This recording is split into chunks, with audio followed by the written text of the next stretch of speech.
Há 20 anos, em 1998, eu tinha 44 anos de idade, eu fui assistir a um filme que nesse ano está fazendo 20 anos. Um filme que talvez quem tem mais idade aqui tenha assistido, chamado O Resgate do Soldado Ryan. Esse filme já tem 2 décadas. Esse filme conta uma história que a gente não pode esquecer. E ele tem nele algo que eu queria trazer como marca inicial nessa reflexão. Quem aqui assistiu ao filme se lembra, ele é um filme já clássico, o que eu vou falar aqui é spoiler, mas isso para quem já assistiu não vale, para quem não viu, feche os ouvidos. O filme conta uma história magnífica, difícil de assistir. É um filme do Steven Spielberg, cujo ator principal é o Tom Hanks, e o segundo é o Matt Damon. Nesse filme, o roteirista produziu uma história maravilhosa e difícil de lidar. Na Guerra Civil Norte-Americana, houve uma situação em que 4 filhos de uma mesma mãe morreram na Guerra Civil Norte-Americana. E como 3 deles haviam sido mortos durante o combate, as forças de direção trouxeram o 4º filho para que ele não fosse também morto e a família não ficasse sem nenhum dos seus. Ele não o fez. O roteirista do filme O Resgate do Soldado Ryan leu essa história porque viu um dia o túmulo deles e resolveu passar a história para a Segunda Guerra Mundial. E a história, portanto, do filme O Resgate do Soldado Ryan se dá na Segunda Guerra Mundial com uma missão. Há um capitão, que é feito pelo Tom Hanks, que precisa juntar mais 7 e montar um grupo que vá até a Europa, a França, resgatar um paraquedista que, especializado em ataque, tinha se perdido no meio da Europa porque o paraquedas caiu, num local onde não havia tropas aliadas. É necessário que ele vá ser resgatado por comando do general Patton. O general Patton determinara que famílias em que havia vários filhos, quando alguns deles tivessem morrido, aquele que sobrevivesse deveria ser levado para casa. Isso é real. No caso, a história não é real em relação à Segunda Guerra, mas em relação a esta autorização, sim. E o filme se dá exatamente com a organização de um grupo de 8 pessoas que desembarca na Normandia, exatamente em 1944, no famoso dia D. Os primeiros 20 minutos desse filme, para quem não gosta de cinema realista, não deve ser visto, porque você tem que ficar de olhos fechados. Ele é absolutamente nada romântico com a ideia de guerra, de arma, de sangue. É uma coisa fortíssima. E eles entram na Europa em busca de um rapaz chamado Ryan, que precisa ser levado para casa. Dá para você imaginar como a história se desenrola.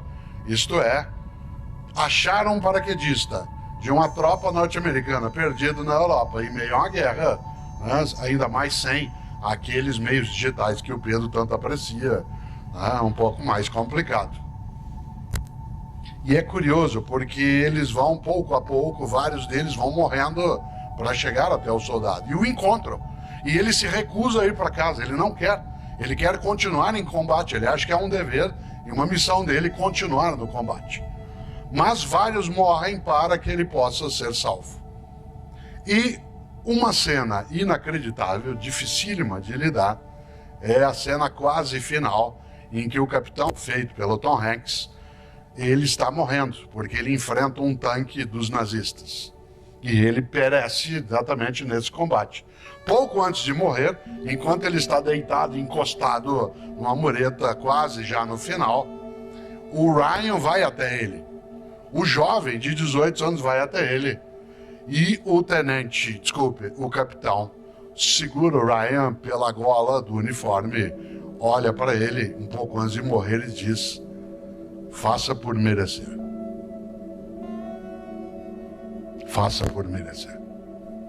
E o filme vai até o final com algo fortíssimo, que é o Ryan já idoso, no cemitério visitando o túmulo do capitão.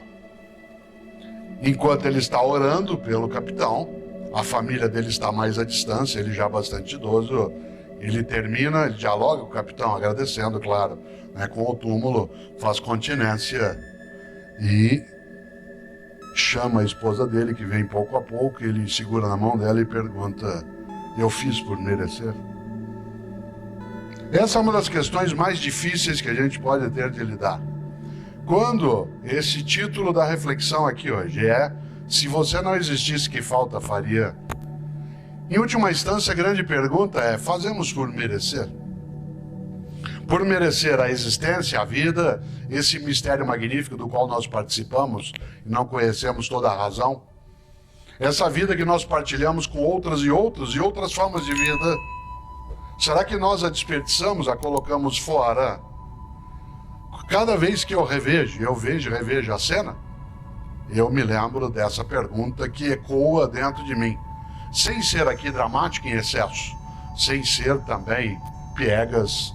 A frase é muito forte: se alguém grudasse na gola do meu casaco e tivesse morrido quase, como aconteceu, com vários outros, para que eu pudesse viver, e dissesse no último suspiro: faça por merecer.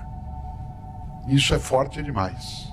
É interessante, porque as homenagens que a gente recebe, elas, vez ou outra, nos levam exatamente a pensar isso.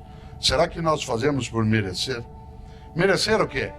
A amizade que partilhamos, a solidariedade que nos oferecem, a alegria que a gente pode ter, os momentos também de fraternidade que se tem, aquilo que é para nós uma condição de existência que não necessariamente é colocada com outras e outros.